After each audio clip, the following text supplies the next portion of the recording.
I'm Faye Watt, and let's queer up lesbian and queer women. Joanna Trollope, author of lesbian classic A Village Affair, dies at 82. Best-selling English author Joanna Trollope, whose groundbreaking novel A Village Affair, centered on a lesbian love story, has died at the age of 82. Trollope wrote more than 30 books, including The Rector's Wife and Other People's Children, publishing under her own name and the pseudonym Caroline Harvey. Though often labeled the queen of the Aga Saga, she rejected the term as patronizing, saying her work was quite subversive, quite bleak. Her daughters, Louise and Antonia, said she was a beloved and inspirational mother who passed away peacefully at her Oxfordshire home. Released in 1989, A Village Affair follows Alice, a married woman who forms a life-changing bond with Clodagh Unwin in a small English village. The novel was adapted by ITV in 1995 and became an early, rare depiction of lesbian love on British television. Born in 1943, Trollope became a full-time writer in 1980 and later received both an Order of the British Empire and the Commander of the Order of the British Empire for her contributions to literature. You know, Joanna Trollope mattered.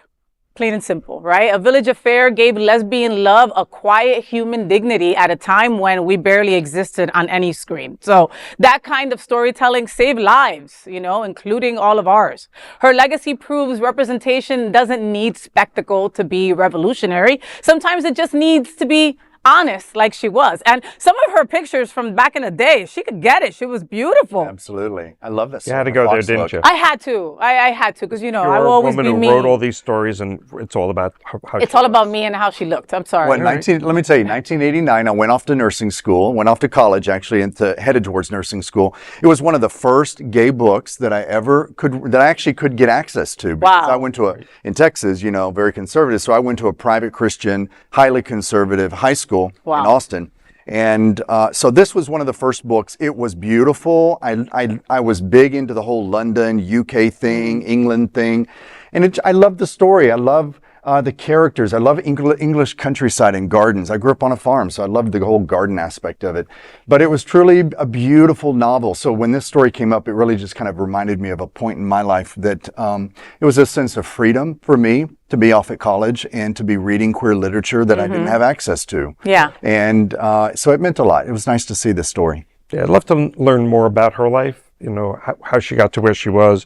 She had 2 kids, were they adopted or not adopted. Just sort of how she progressed to find her voice and to be able to write these stories when she was 40 years old, I think is what they said, 40 years after. So, yeah, it's a great story. And it's nice to hear of these unspoken heroes that we don't realize or recognize are out there. Right. And when something like this comes up, you know, thank you, Queer News, for tonight, for finding this story and sharing it. Positive news. 100%, 100%. And it doesn't matter that it's a story about a lesbian love. I think we can all relate to it. It doesn't matter if you're a gay boy, trans, non-binary, whatever it is. Queer love is queer love. Yes. You know what I mean? And like, you know, hiding is part of our DNA, right? And just being in love and not being able to share it, like all of that, you know, we can relate to in such a wonderful way. And she was doing this before people were doing that, you know? So, Joanna, my hat's off to you, and thank you.